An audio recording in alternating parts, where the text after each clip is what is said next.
2026వ సంవత్సరం జూన్ నెల 4వ రాశి కర్కాటక రాశి. ఈ కర్కాటక రాశి చాలా బాగుంది. కర్కాటక రాశికి జూన్ నెల 2వ తారీఖు గురువు కర్కాటక రాశికి వచ్చాడు. మరి కర్కాటక రాశికి గురువు ఉచ్చ అవటం చేత చాలా మంచే జరుగుతుంది. కానీ ఈ కర్కాటక రాశికి రవి ఒక్కడు తప్పితే మిగతా ఏ గ్రహాలు బాగాలేవు.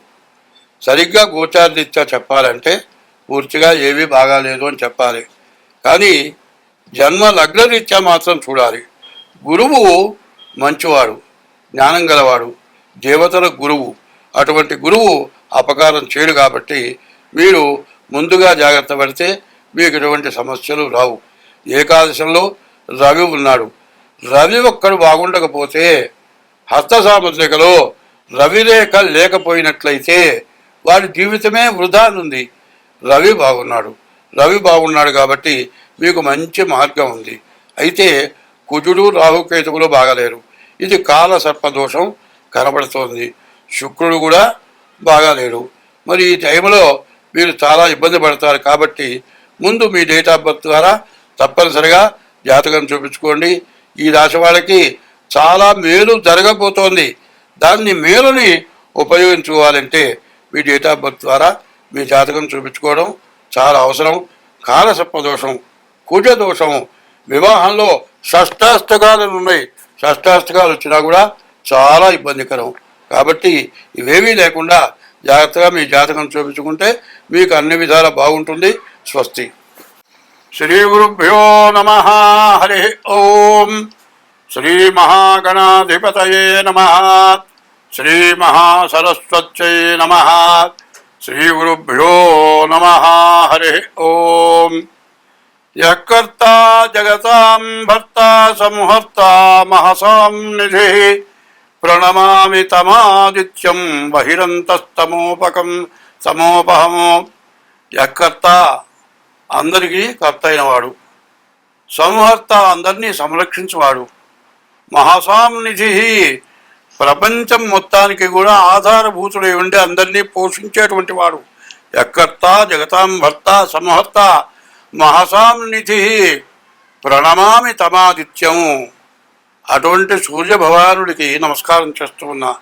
ఎందుకంటే ఎవరైనా సరే ఒక కుటుంబీకుడు పిల్లలందరికీ భార్యకి తిండి పెట్టడం కష్టం. ఒక పెద్ద సంస్థ యజమాని అందరికీ అన్నం పెట్టడం కష్టం. ప్రపంచానికి మొత్తానికి ఆహారం పెడుతూ ప్రపంచం మొత్తం మీద ఒక్కడే సూర్యుడు. అటువంటి సూర్యుడైనటువంటి భగవానుడికి నమస్కారం చేస్తూ ఉన్నాను.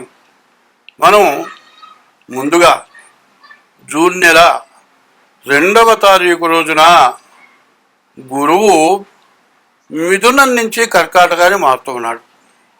అయితే ఈ గురువు ఎటువంటి వాడనేది ముందు చెప్పుకుందాం.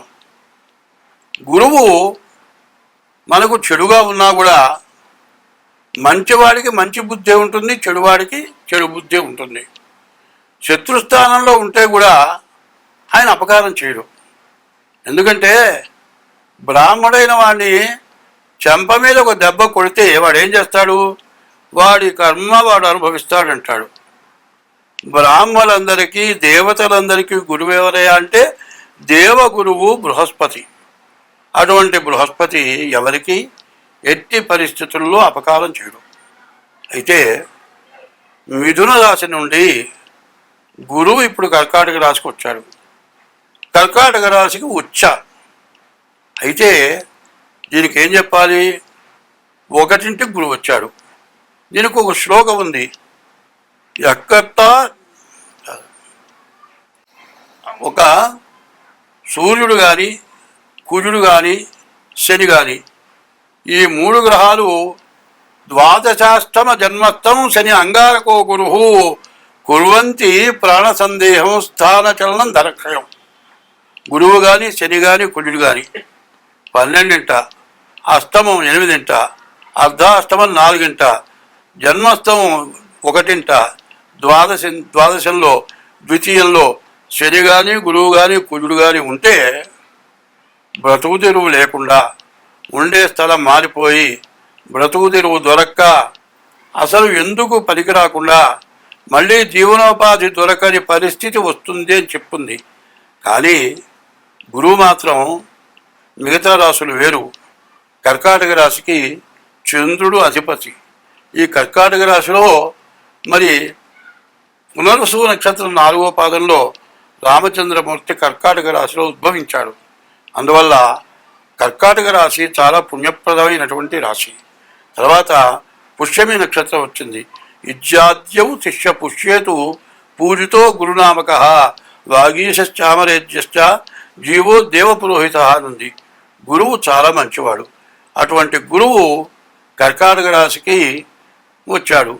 కానీ ఇంతకుముందు ఈ కర్కాటక రాశి వాళ్ళు ఎన్నో అప్పులు, ఎన్నో బాధలు, ఎన్నో నష్టాలు, మరి ఆర్థికంగా, శారీరకంగా, మానసికంగా, కుటుంబికంగా కూడా చాలా నష్టాలు పడున్నారు. కర్కాటకానికి ఎప్పుడైతే గురువు వచ్చాడో వీళ్ళ జీవితం చాలా బాగుపడుతుంది అని నిక్కచ్చిగా చెబుతూ ఉన్నాను. గురువు కర్కాటక రాశిలో ఉంటే ఈ కర్కాటక రాశికి చాలా ఉన్నతమైనటువంటి స్థానం వచ్చింది. కాబట్టి ఈ కర్కాటక రాశి గురించి ముందు చెప్పుకున్నాం. అయితే 5 రాశులకి గురువు కర్కాటక రాశికి వస్తే 5 రాశులకు ఇబ్బంది అని చెప్పాలి. ఆ ఇబ్బంది ఎట్లా ఉంటుంది? కర్కాటకం, సింహం, ధనస్సు, మేషం, మిథునం, ఈ 5 రాశులకు కూడా చాలా కష్ట నష్టాలు ఎక్కువగా ఉంటాయి. కాబట్టి ద్వాదశాష్టమ జన్మస్థం శని అంగారకో గురు కుర్వంతి ప్రాణ సందేహం స్థానచలనం ధనక్షయం. ఇప్పుడు కర్కాటక రాశి బాధలు వదిలిపోయినాయి, బాగున్నారు అని చెప్పాలి. అయితే ఇప్పుడు కర్కాటకం అయిపోయింది. 2వ రాశి సింహరాశి. ఈ సింహరాశికి గురువు ద్వితీయంలో ఉన్నాడు, గురువు ద్వాదశంలో ఉన్నాడు. గురువు అక్కడ ఉంటా ద్వితీయం సింహానికి 1ంట గురువు ఉన్నాడు. ఈ గురువు ఉండటం వల్ల చాలా ఇబ్బంది. అదే కాకుండా శని వచ్చేప్పటికల్లా మరి మీనంలో అష్టమంలో ఉన్నాడు. శని గురువులు పూర్తిగా బాగాలేరు. దానివల్ల చాలా కష్టాలు నష్టాలు బాగా ఎక్కువగా ఉంటాయి. ఇప్పుడు కర్కాటక రాశి, ఇప్పుడు సింహరాశి చెప్పుకున్నాం. కన్యా రాశి, తులారాశి, వృశ్చిక రాశి, ఈ 3 రాశులకి గురువు వల్ల ఎటువంటి నష్టాలు కూడా లేవు. అయితే ధనస్సు రాశికి వచ్చేప్పటికల్లా అష్టమంలో గురువు అయినాడు. ఈ అష్టమ గురువు ప్రాణకంటకుడు, ప్రాణం తీసినంత పని చేస్తాడు. అయితే ఇప్పుడు గురువు కర్కాటకానికి వచ్చిన గురువు 1 సంవత్సరం పాటు కర్కాటక రాశిలో ఉంటాడు. ఈ సంవత్సరం మొత్తం కూడా ఈ రాశులు, ఈ 5 రాశులు మిథునం, కర్కాటకం, సింహం, ధనస్సు, మేషం, ఈ 5 రాశులకు కూడా చాలా కష్టాలు ఉంటాయి. కాబట్టి అష్టమంలో ఉన్నటువంటి గురువు ప్రాణకంటకుడు, ప్రాణం తీసినంత పని అవుతుంది. కాబట్టి అది కూడా చాలా కష్ట నష్టాలు కలిగి ఉంటుంది. తర్వాత మేషరాశి అర్ధాష్టమం, 4ంట ఉన్నాడు శని గురువు. అది కూడా చాలా ఇబ్బందికరం. అదే కాదు, మేషానికి ద్వాదశంలో కూడా శని ఉన్నాడు. శని గురువు కూడా చాలా ఇబ్బంది పెట్టేటువంటి పరిస్థితి కనపడుతుంది. తర్వాత మరి వృషభ రాశికి ఏం లేదు. మిథున రాశిలో మళ్ళీ 12ంట శని ఉన్నాడు. మరి ఈ 5 రాశుల్లో చివరి రాశి మిథున రాశి. ఈ మిథున రాశికి ద్వాదశాంచో వ్యయోరిప్ప, ద్వాదశంలో ఉన్నటువంటి గురువు బాగా అనవసరమైన దండగా మారి ఖర్చు పెట్టిస్తాడు. కాబట్టి ఈ గురువు 12ంట గురువు ఉన్నాడు. ఈ గురువు వల్ల ఇబ్బంది. అయితే ఒకటి ప్రత్యేకించి చెబుతున్నా, ప్రతివాడు కూడా ఏమండి నా రాశి వృషభ రాశి, ఎట్టాగయ్యా మా నాన్న పేరు వెంకయ్య అండి, మా తాత పేరు వెంకయ్య అండి, నా పేరు వెంకయ్య అని పెట్టారు. వెంకయ్య కాబట్టి వృషభ రాశి. మీ తాత పేరో మీ ముత్తాత పేరో పెడితే రాదు. మీకు ఎట్లా వస్తుంది అంటే మీరు పుట్టిన తారీఖు, నెల, సంవత్సరం, టైము, ఆ రోజున ఆ నక్షత్రం బట్టి రాసి వస్తుంది. ఏదో ఇష్టం వచ్చిన పేరు పెట్టి ఇది నా రాశి అంటే సరిపోదు. అదే కాదండి, కొంతమంది ఏం చేస్తారంటే పిల్లల్లో మొట్టమొదటి వాడు అవుతారు, వాడిని బుజ్జి అని పిలుస్తారు చిన్నప్పుడు. ఆ బుజ్జి ఏమవుతాడు, 80 సంవత్సరాలు వచ్చినా కూడా బుజ్జి అంటేనే తెలుస్తుంది. బుజ్జి అను, చిన్నాను, కన్నాను ఇట్లాంటి పేర్లు ఉంటూ ఉంటాయి. ఈ పేరుని అడిగి నా రాశి అంటే అది కాదు. ఎందుకంటే పూర్తిగా తెలియక పేరును బట్టి ఈ రాశి నా రాశి చెప్పండి అని అడుగుతున్నారు. అది మాత్రం పద్ధతి కాదు. మీకు డేట్ ఆఫ్ బర్త్, పుట్టిన తారీఖు, నెల, సంవత్సరం, టైం కావాలి. అది లేదండి అంటే, లేకపోతే మీ అరిచేతుల హస్త సాముద్రిక ద్వారా మీ జాతకం చెప్పడం జరుగుతుంది.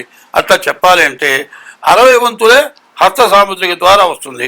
మిగతా 40 వంతులు రావాలంటే ఎట్లా? మీకు హస్త సాముద్రిక ద్వారా 60 వంతులే వస్తాయి. మీ పిల్లల్లో ఒకళ్ళ డేట్ ఆఫ్ బర్త్ ఉంటే ఆ 40 వంతులు కూడా వస్తుంది. మీ జాతకం పూర్తిగా వస్తుంది. మీ పిల్ల జాతకం, డేట్ ఆఫ్ బర్త్ పెట్టిన వాళ్ళ జాతకం కూడా వస్తుంది. కాబట్టి ఇప్పుడు దేశంలో ఉన్న పరిస్థితులను బట్టి ప్రతి వాళ్ళు కూడా తమ జాతకం ఏమిటో చూపించుకోవాల్సిన అవసరం ఉంది. ఎట్లా అంటే ఫౌండేషన్ లేకుండా ఇల్లు కడితే వెంటనే పడిపోతుంది. అట్లాగే ఇప్పుడున్న పరిస్థితుల్లో మీకు అందరికీ తెలుసు, యుద్ధం జరిగింది, ఆయిల్ దగ్గర నుంచి రేటు పెరిగింది, గ్యాస్ దగ్గర నుంచి దొరకటం లేదు. మరి ఇంకా తినుబండాల వస్తువులు కూడా కొన్నాళ్ళు పోతే దొరకవేమో. ఈ పరిస్థితులను బట్టి ప్రతి వస్తువు రేటు పెరుగుతుంది. రేటు పెరుగుతుంది కానీ ఆదాయం మాత్రం పెరగదు. దీనివల్ల మనం ఇబ్బందులు పడతాం. దీనికి తోడు మనకి ఏదైనా చెడు ఉండేట్లయితే ఆ చెడు వల్ల ఇంకా బాగా ఇబ్బందులు వచ్చే లక్షణాలు బాగా కనపడుతున్నాయి. కాబట్టి ఈ రాశుల వాళ్ళు కర్కాటక రాశి, సింహరాశి, ధనస్సు రాశి, మేషరాశి, మిథున రాశి, ఈ 5 రాశుల వాళ్ళు కూడా ముందుగా మీ డేట్ ఆఫ్ బర్త్ ద్వారా జాతకం చూపించుకోండి. మీ రాశి ఏంటో తెలుసుకోండి. అట్లా లేకపోతే హస్త సాముద్రిక ద్వారా కూడా మీ జాతకం చెప్పడం జరుగుతుంది.